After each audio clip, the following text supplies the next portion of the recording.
Learn English Easily presents core course of English class 11th. Like, share and subscribe.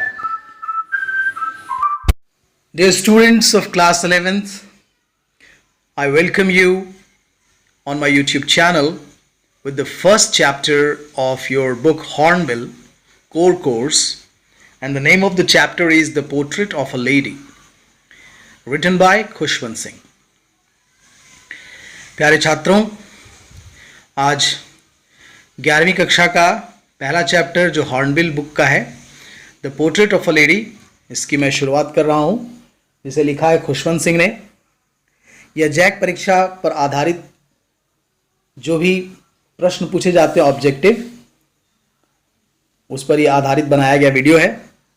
आप बहुत आसानी से इसे समझेंगे और बड़ी सुगमता से आप सारे क्वेश्चंस को भी करते जाएंगे। हर एक पार्ट के बाद मैंने ऑब्जेक्टिव क्वेश्चंस सेट किए हैं आपके लिए। आइए जानते हैं इस चैप्टर के बारे में। The portrait of a lady जो है, एक दादी और एक पोते की कहानी है, जिसमें खुशवंत सिंह खुद पोते हैं और इनकी दादी जो है, जिनके बारे में उन्होंने खुद लिखा है। So this is a very interesting chapter. कैसे उनके बीच की दोस्ती शुरू होती है और कैसे दोनों में डिफरेंस पैदा हो जाता है और कैसे कैसे कहानी आगे बढ़ती है, आइए हम लोग देखते हैं। Let us know about the author first. आइए सबसे पहले ऑथर के बारे में जानते हैं। खुशवंत सिंह, जिनका जन्म 2 फरवरी 1915 में हुआ और उनकी मृत्यु 20 मार्च 2014 में हुई। यह एक भारतीय लेखक थे, उपन्यासकार थे, वकील थे, कूटनीतिज्ञ थे, डिप्लोमैट जिसे कहते हैं, जर्नलिस्ट थे एंड पॉलिटिशियन, पत्रकार और राजनीतिज्ञ भी थे। His experience in the 1947 partition of India, जब भारत का विभाजन हुआ और पाकिस्तान बना, तो उन्होंने उस दौरान जो महसूस किया, उन्होंने एक किताब में लिख दी, जो एक उपन्यास थी। उसका नाम था ट्रेन टू पाकिस्तान, जो 1956 ईस्वी में पब्लिश हुआ, which became his most well known novel, जो उनका बहुत ही जाना माना उपन्यास है। तो आप जान गए हैं कि the portrait of a lady Khushwant Singh ने लिखा है। तो अगर क्वेश्चन में भी पूछता है कि who is the author of the portrait of a lady, of course Khushwant Singh. सबसे पहले जानते हैं grand mother of Khushwant Singh. कैसी थी उनकी दादी? वे कहते हैं, my grand mother like everybody's grand mother was an old woman. मेरी दादी भी बाकी लोगों की दादी की तरह बूढ़ी थी। She had been old and wrinkled for the 20 years that I had known her.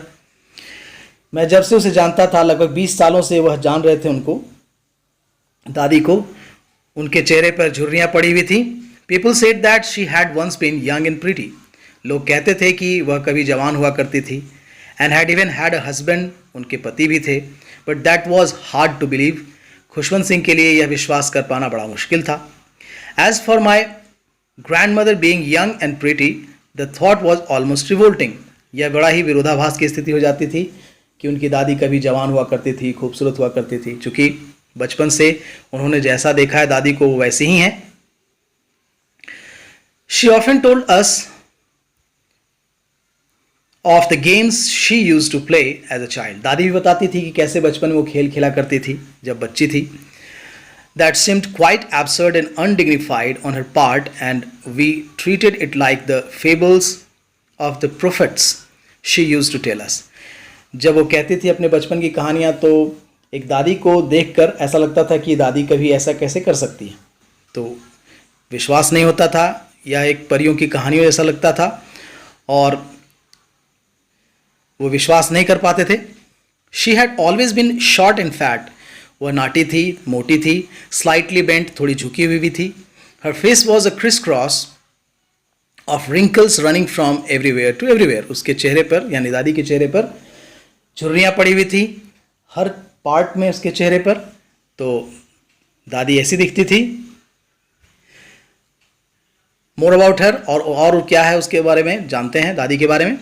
Old, so terribly old that she could not have grown older. वो इतनी बूढ़ी हो चुकी थी कि अब और बूढ़ी नहीं हो पा रही थी। कहने का मतलब है कि वह एक एज में आकर ऐसा हो गया था जैसे कि रुक गई है, यानी उसका जो उम्र है वो बिल्कुल रुक गया है। And had stayed at the same age for 20 years, और 20 सालों से लग रहा है कि उनकी उम्र बढ़ी ही नहीं.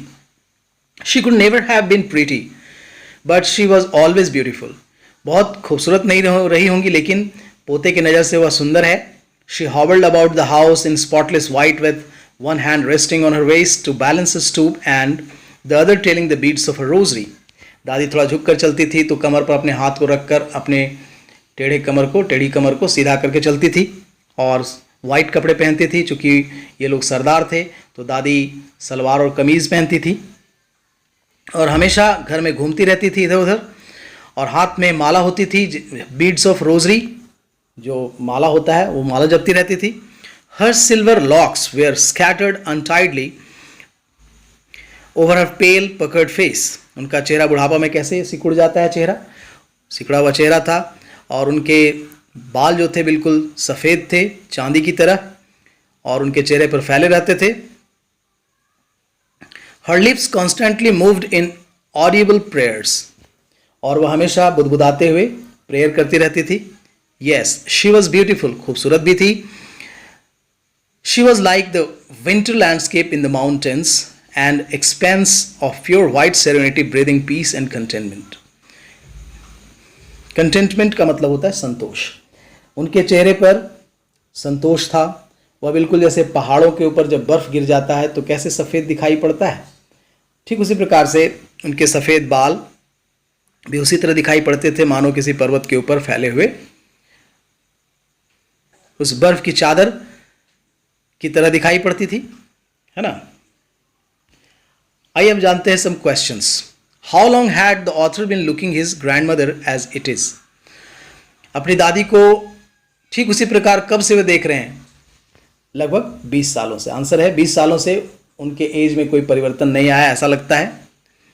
What could the author never believe about her. Author किस चीज़ को विश्वास नहीं कर पाते थे, about her being young and pretty, कि वह बहुत जवान रही होगी, खूबसूरत रही होगी, ये बिलीव नहीं कर पाते हैं. What was her face full of. उनका चेहरा किसी से भरा पड़ा था, क्रिस क्रॉस ऑफ रिंकल्स, यानी झुर्रियाँ पड़ी हुई थी. What did she balance. वह क्या बैलेंस करती थी, शी बैलेंस्ड हर स्टूप. वह झुकी हुई उनकी जो कमर थी उसको बैलेंस करती थी with her hand. What did her lips constantly do moving. उनके होठ क्यों हिलते रहते थे, she was chanting inaudible prayer. वह इनऑडिएबल प्रेयर को बोलती रहती थी, यानी श्लोक पढ़ती रहती थी, प्रार्थना करती रहती थी. The grand father of the author. अब लेखक के दादा के बारे में थोड़ा जानते हैं. My grand father's portrait hung above the mantel piece in the drawing room. He wore a big turban and loose fitting clothes. His long white beard covered the best part of his chest and he looked at least 100 years old. इनके दादाजी की तस्वीर जो थी वो टंगी हुई थी ड्राइंग रूम में मैंटल पीस के पास. मैंटल पीस का मतलब होता है जहाँ पर लोग बड़े घरों में आग जलाते हैं, उसी के ऊपर वो टंगी हुई थी. वे बड़ा सा एक पगड़ी पहने हुए थे और उनके कपड़े जो थे लूज फिटिंग थे, जैसे सरदार लोग बड़े बड़े कपड़े पहनते हैं, kurta पसामा. His long white beard covered the best part of his chest. उनकी लंबी दाढ़ी जो सफ़ेद दाढ़ी थी वो ढकी हुई थी उनकी छाती को, और देख कर लगता था कि उनकी उम्र कम से कम 100 साल रही होगी. He did not look the sort of person who would have a wife or children. He looked as if he could only have lots and lots of grandchildren. उन्हें देखकर ऐसा लगता था कि जैसे उनके पत्नी और बच्चे नहीं रहे होंगे, बल्कि उनके खूब सारे पोते पोतियां ही हो सकते हैं. ठीक है. Now questions are, whose portrait hung over the mantelpiece? किनकी तस्वीर टंगी हुई थी मैंटल पीस के पास? His grandfather's. How old did he look? कितने बूढ़े दिखते थे वो? 100 years old. What covered his chest? कौन सी चीज़ उनके छाती को ढकी हुई थी? His white long beard. Okay? लंबी दाढ़ी, सफ़ेद दाढ़ी. Next part. Religious grandmother and her activities at village. दादी जो थी बहुत धार्मिक थी, और वो क्या क्या करती थी जब वह गांव में रहती थी. तो चूंकि ये लोग गांव पर ही रहते थे. My grand mother and I were good friends, यानी लेखक और दादी दोनों बहुत अच्छे दोस्त थे.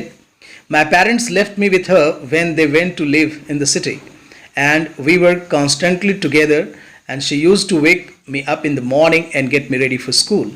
ये दादी के साथ ही रहते थे क्योंकि इनके माता पिता शहर में चले गए थे और वहीं रहते थे। वे स्ट्रगल कर रहे थे शहर में बसने के लिए, तो दादी के साथ ही रहते थे। दादी इनको सवेरे सवेरे उठाती थी, तैयार करती थी स्कूल के लिए। She said her morning prayer in a monotonous sing song while she bathed and dressed me in the hope that I would listen and get to know it by heart. दादी जो थी इनको नहलाती थी और monotonous बहुत ही उबाऊ भजन को, गीत को गाती रहती ताकि मैं उसे सुनूं और सीख सकूं। लेकिन I listened because I loved her voice but never bothered to learn it. मैं सुनता तो जरूर था, मुझे पसंद भी आता था, लेकिन मैंने कभी सीखने का प्रयास नहीं किया। ठीक है। Then she would fetch my wooden slate, which she had already washed and plastered with yellow chalk, and tiny earthen ink pot and a red pen, tie them all in a bundle and hand it to me. ये लोग school जाने की तैयारी कैसे करते थे? दादी इनकी लकड़ी का जो स्लेट हुआ करता था, जिसको धोकर रखती थी, उसके ऊपर पीले रंग का प्लास्टर किया जाता था। फिर इनको एक छोटी सी दावात जिसको कहते हैं, इसमें इंक रखा जाता था, वो मिलता था। पेन मिलता था जिसमें डुबो कर वो लोग लिखते थे और लाल रंग से वो लिखते थे स्लेट पर, और सबको एक बंडल में बांध कर दादी इनको देती थी और फिर ये चल पड़ते थे स्कूल के लिए। कब? After a breakfast of stale chapati. रात की जो बची हुई रोटी होती थी, बासी चपाती, उस पर लिटिल शुगर एंड बटर और शुगर डालकर फैलाकर दादी उन्हें देती थी और ये लोग नाश्ता करते थे और फिर स्कूल चले जाते थे। She carried several stale chapatis with her for village dogs. और गली के कुत्तों के लिए, गांव के कुत्तों के लिए दादी बहुत सारी रोटियां जो होती थी, बासी रोटियां, वो ले जाती थी कुत्तों को खिलाने के लिए। ठीक है, बहुत दयालु भी थी दादी। Now some questions. Where did author's parent live? ऑथर के जो पेरेंट्स थे कहाँ रहते थे? In city. What did she get him ready for? वह क्यों तैयार करती थी? किस चीज़ के लिए दादी क्यों तैयार करती थी? फॉर स्कूल, लेखक को। What did he never bother to learn? कभी उन्होंने सीखने का प्रयास नहीं किया क्या? हर मोनोटोनस सिंग सॉन्ग, उनके द्वारा जो गाया जाता था गीत भजन। What did author write on? लेखक किस चीज़ पर लिखते थे? वुडन स्लेट पर, जो कि प्लास्टर्ड होता था येलो चॉक से और लाल रंग के इंक से लिखते थे। What was his breakfast? उनका क्या नाश्ता होता था? तो अ थिक, मोटी सी रोटी, स्टेल चपाती, रात की बची हुई रोटी, with a little butter and sugar, जिसके ऊपर मक्खन और चीनी डालकर खिलाया जाता था उनको। For home they carried stale chapati. बाकी बासी रोटियां किन के ले जाती थी वो, और वे लोग ले जाते थे? फॉर विलेज स्ट्रे और पारिया डॉग, यानी गली के कुत्तों के लिए। ठीक है। School and temple. दादी उनके साथ स्कूल जाती थी क्योंकि मंदिर भी सटा हुआ था और दोनों साथ वहीं रहते थे जब तक इनकी पढ़ाई होती थी। So my grand mother always went to school with me because the school was attach to the temple. ठीक है, टेम्पल और स्कूल दोनों एक दूसरे से सटे हुए थे, इसलिए दादी उनके साथ जाती थी। The priest taught us the alphabet and the morning prayer. जो वहाँ के पृष्ठ थे यानी पुजारी, वह इनको वर्णमाला सिखाते थे और मॉर्निंग प्रेयर सिखाते थे। While the children sat in rows on either side of the verandah singing the alphabet or the prayer in a chorus, my grandmother sat inside reading the scriptures. जब पुजारी इनको सिखाते थे तो बरामदा के दोनों तरफ बच्चे चिल्ला कर वर्णमाला और प्रेयर को गाते थे और दादी जो थी मंदिर के अंदर घुसकर धार्मिक किताबों को पढ़ती थी, the scriptures. When we had both finished, जब दोनों की यानी पढ़ाई भी पूरी हो जाती थी और इनका पढ़ना पूरा हो जाता था, धार्मिक किताबों का पढ़ना पूरा हो जाता था, we would walk back together, हम लोग एक साथ घर चल देते थे। This time the village dogs would meet us at the temple door. इस बार जो कुत्ते थे जो साथ उनके पीछे पीछे आते थे वो मंदिर के दरवाजे पे ही मिलते थे। And they followed us to our home growling and fighting with each other for the chapatis we threw to them. अब दोनों जब जाते थे तो उनके पीछे पीछे कुत्ते भी खेलते हुए, चिल्लाते हुए, गुर्राते हुए जाते थे, भौंकते हुए जाते थे। ठीक है, अब इस पर कुछ प्रश्न हैं। Why did the grand mother go to school with the author? दादी क्यों जाती थी उनके साथ school? The temple was attach to the school where she read religious scriptures. क्योंकि मंदिर और टेम्पल, जिसको कह सकते हो, टेम्पल जो था वो स्कूल से अटैच था और वहाँ जाकर वो धार्मिक किताबें पढ़ती थी। Who taught the children the alphabets and prayer? कौन सिखाता था इनको अल्फ़ाबेट्स और prayer? The priest. Okay, the next part, turning point in the friendship. अब दोनों के दोस्ती में परिवर्तन आता है। कैसे? When my parents were comfortably settled in the city they sent for us. जब इनके माता पिता सेटल्ड हो गए बहुत अच्छे तरीके से शहर में, तो इनका बुलावा आया, ये लोग शहर चले गए, दादी और पोता दोनों। That was a turning point in our friendship. तभी इनके दोस्ती में परिवर्तन आया। Although we shared the same room, रहते थे साथ एक ही रूम में, लेकिन my grand mother no longer came to school. अब इनके साथ दादी स्कूल नहीं जाती थी। I used to go to an English school in a motor bus. अब मोटर बस में ये स्कूल जाते थे, एक English school. As the years rolled by, जैसे जैसे साल बीतता गया, we saw less of each other, एक दूसरे से बहुत कम मिलने लगे। For sometimes she continue to wake me up and get me ready for school. कभी कभी इनको उठाती थी, तैयार करती थी, लेकिन अब उस तरीके से नहीं जैसे कि गांव में हुआ करता था। ठीक है, now some questions. When did the first turning point come between the friendship of the grandson and the grandmother? दोनों के बीच में दोस्ती में दरार कब पड़ी? When they went to city, जब वे शहर चले गए। Why could the grandmother not follow him to school? अब दादी उनके साथ स्कूल क्यों नहीं जाती थी? Because he went to an English school by bus, क्योंकि वो इंग्लिश स्कूल जाते थे और बस से जाते थे, तो दादी उनके साथ नहीं जा पाती थी।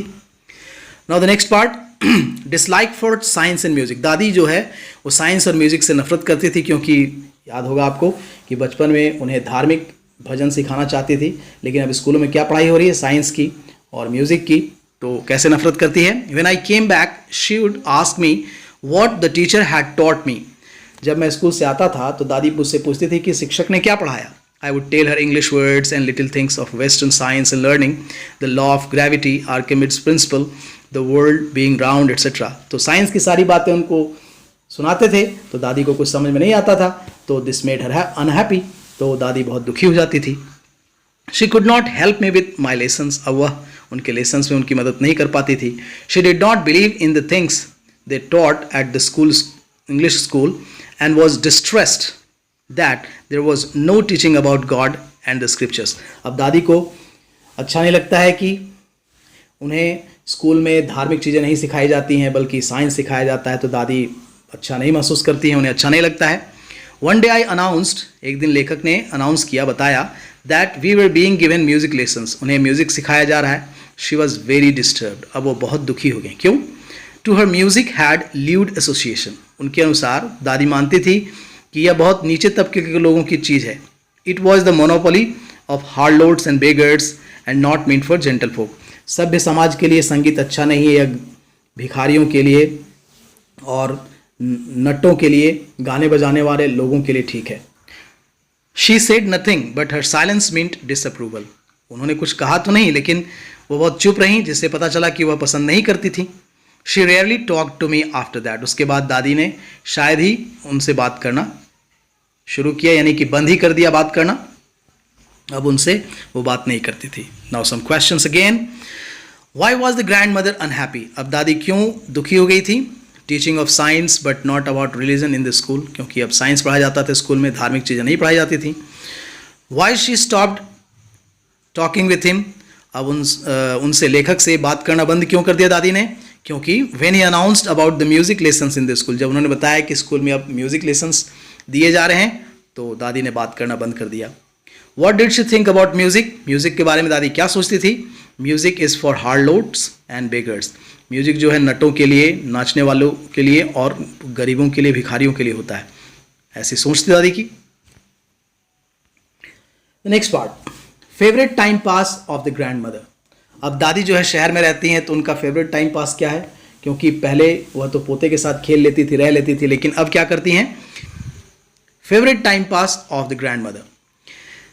There were no dogs in the streets and she took to feeding sparrows in the courtyard of our city house. अब दादी क्या करती हैं? शहर में जो आंगन है, घर में, शहर के घर में जो आंगन था, उसमें बैठकर वह स्पैरोज यानी कि गौरैयों को खिलाया करती थी, रोटियां तोड़ तोड़ कर। My grand mother accepted her seclusion with resignation. अब दादी ने अकेलापन स्वीकार कर लिया था। She rarely left her spinning wheel to talk to anyone.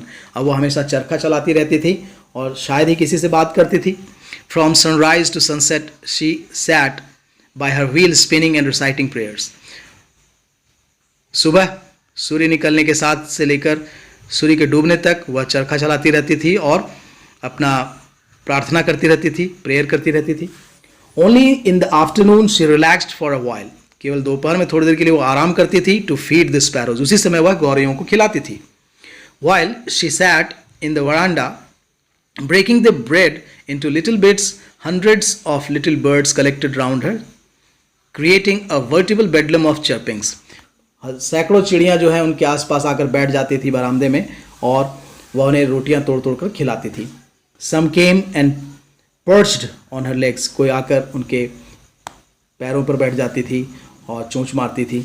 Others on her shoulders, कुछ कंधों पर बैठ जाती थी. Some even sat on her head. कभी कभी कोई चिड़ियाँ उनके सर पे बैठ जाती थी. She smiled but never shooed them away.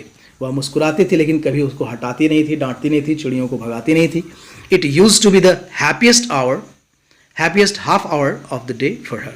उनके लिए ये आधे घंटे का जो समय हुआ करता था वो सबसे खुशनुमा समय हुआ करता था. ठीक है, तो आइए इस पर क्वेश्चन देखते हैं हम लोग. How did she spend her whole day, कैसे बिताती थी पूरा दिन. स्पिनिंग एंड रिसाइटिंग प्रेयर्स, यानी चरखा चलाती रहती थी और प्रेयर करती रहती थी. Which was the happiest time for her, उनके लिए सबसे खुशी का समय कब हुआ करता था. The happiest half an hour was in afternoon when she fed sparrows, जब वह गौरैयों को खाना खिलाती थी आधे घंटे के लिए दोपहर में. ठीक है. Now author's departure to abroad for higher studies. अब लेखक जो है अपने आगे की पढ़ाई के लिए विदेश जा रहे हैं. अब क्या होता है. When I decided to go to abroad for further studies, जब मैंने डिसाइड किया कि मैं फर्दर स्टडीज के लिए विदेश जाऊंगा.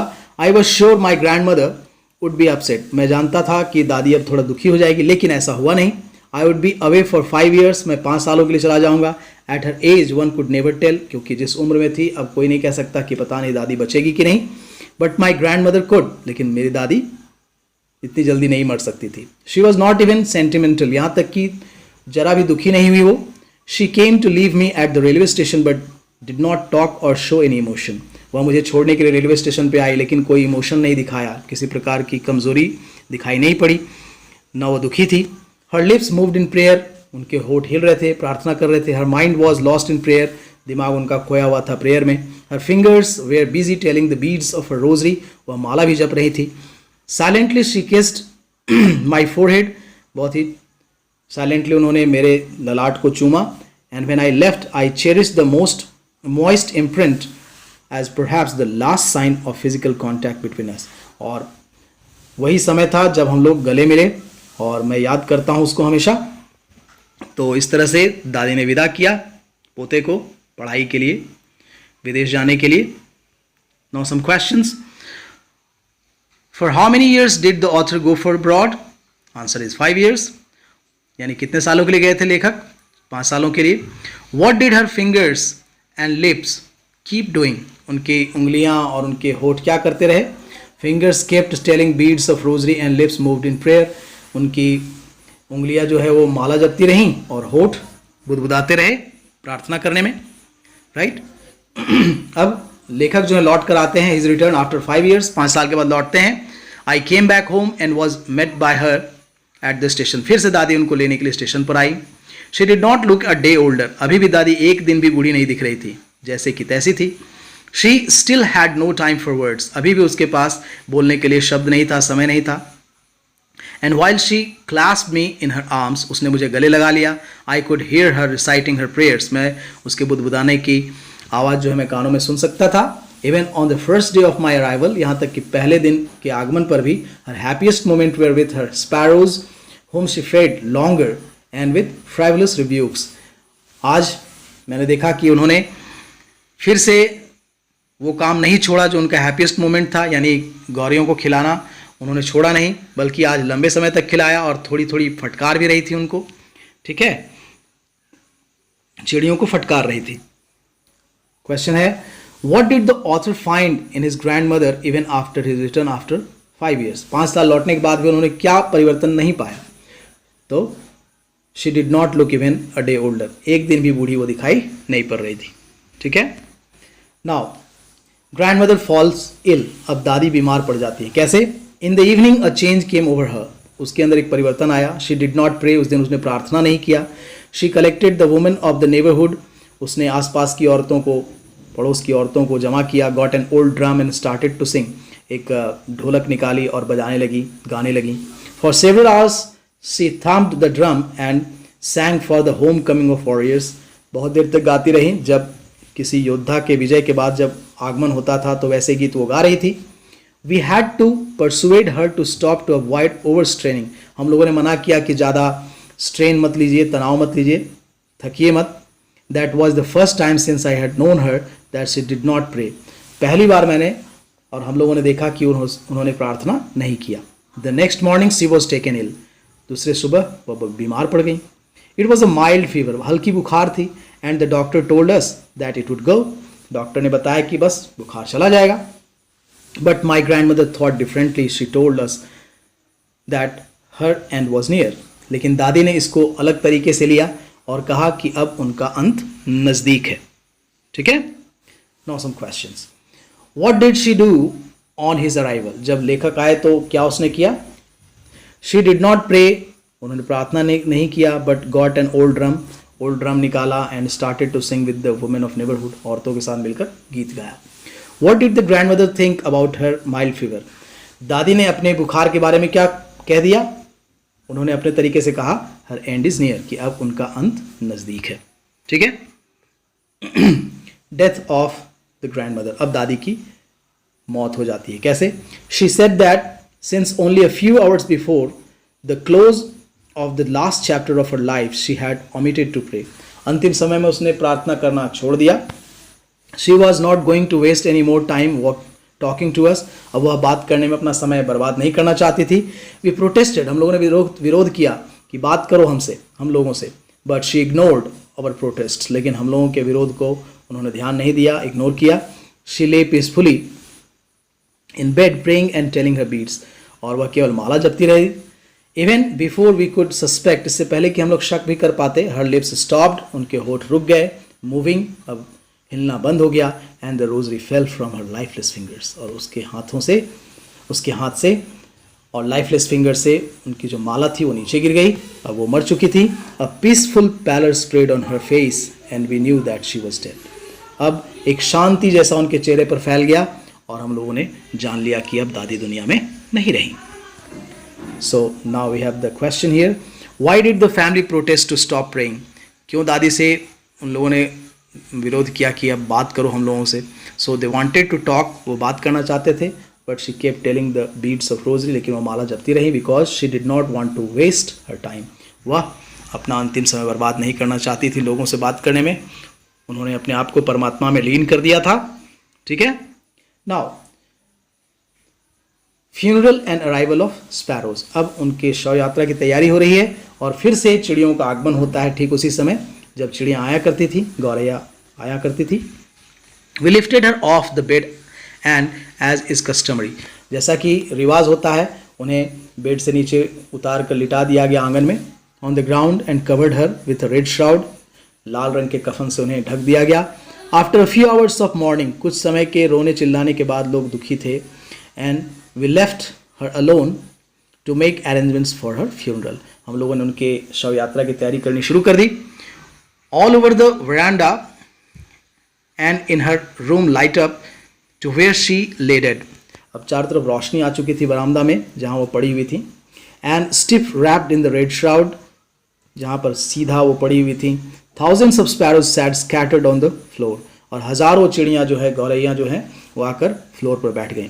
There was no chirping. अब कोई चहचहाट नहीं थी. चिड़ियों को शायद लग गया था कि अब उनकी दादी रही नहीं. We felt sorry for the birds. हम लोगों को बहुत दुख हुआ इन चिड़ियों के लिए. And my mother fed some bread for them. She broke it into little crumbs. छोटे छोटे टुकड़े करके फेंक दिया उन्होंने. The way my grand mother used to. जैसे दादी दिया करती थी उनको. And threw it to them. उनके सामने फेंक दिया गया. The sparrows took no notice of the bird. लेकिन किसी चिड़िया ने खाना नहीं खाया. When we carried my grand mother's cops off. जब हम लोगों ने उनकी लाश उठा ली और हम लोग चल पड़े. They flew away quietly. वे भी उड़ गईं. चिड़ियाँ लोग भी सब उड़ गईं. Next morning the sweeper swept the bread crumbs into the dustbin. और नेक्स्ट डे देखा गया कि सारे रोटी के टुकड़ों को उठाकर झाड़ू मारने वाले ने फेंक दिया डस्टबिन में. और किसी चिड़िया ने खाना तक नहीं खाया. और दोबारा फिर वो चिड़िया जो है वो कभी आई भी नहीं.